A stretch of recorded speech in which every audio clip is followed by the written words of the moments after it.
एक बार की बात है, महात्मा बुद्ध अपने शिष्यों को प्रवचन दे रहे थे। तभी एक शिष्य ने कहा, भगवान, आज मुझे कोई कहानी सुनाइए। शिष्यों के आग्रह पर उन्होंने एक कहानी आरंभ की।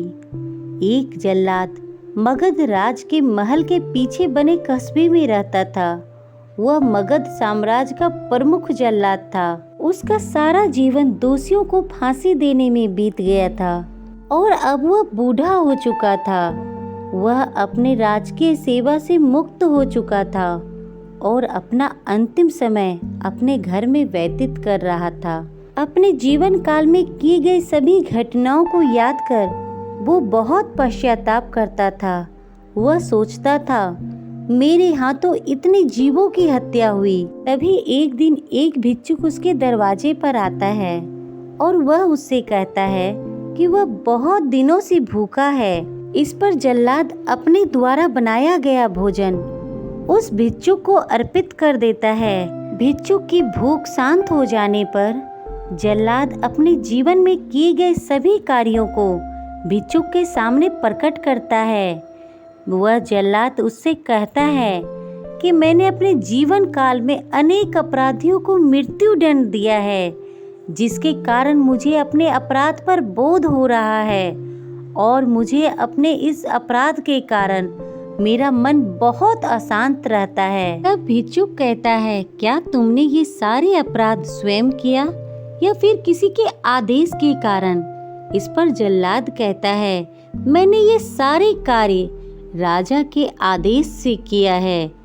इस पर भिक्षुक कहता है, फिर तुम दोषी कैसे हो सकते हो? तुमने तो अपने स्वामी के आदेशों का पालन किया है। इसके बाद भिक्षुक ने उन्हें उपदेश सुनाया। उपदेश सुनाकर भिक्षुक वापस लौट गया। इसके बाद जल्लाद भिक्षुक को विदा कर वापस आता है और उसकी मृत्यु हो जाती है। उसके उपरांत उसे मोक्ष की प्राप्ति होती है। कहानी अंत कर महात्मा बुद्ध शांत हो गए। महात्मा बुद्ध के एक शिष्य इस पूरी घटना को ध्यान पूर्वक सुन रहा था। उन्होंने महात्मा बुद्ध से पूछा, जिसने जीवन भर अनेकों हत्याएं की, वह मोक्ष कैसे प्राप्त कर सकता है?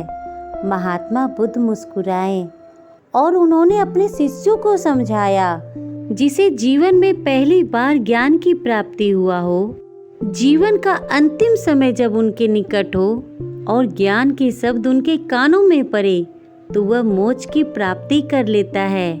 महात्मा बुद्ध ने बताया, हजारों हजार शब्दों के उपदेश व्यर्थ हैं। जब तक व्यक्ति का मन शांत न हो, तब तक उसे ज्ञान की प्राप्ति नहीं हो सकती और ज्ञान प्राप्त कर व्यक्ति अपने जीवन में किए गए सारे अपराधों से मुक्त हो जाता है। दोस्तों, आपको ये कहानी कैसी लगी? प्लीज़ कमेंट में ज़रूर बताइएगा। हमेशा खुश रहना दोस्तों, ख्याल रखना अपना और अपने परिवार का। Please like and subscribe my channel. Thank you.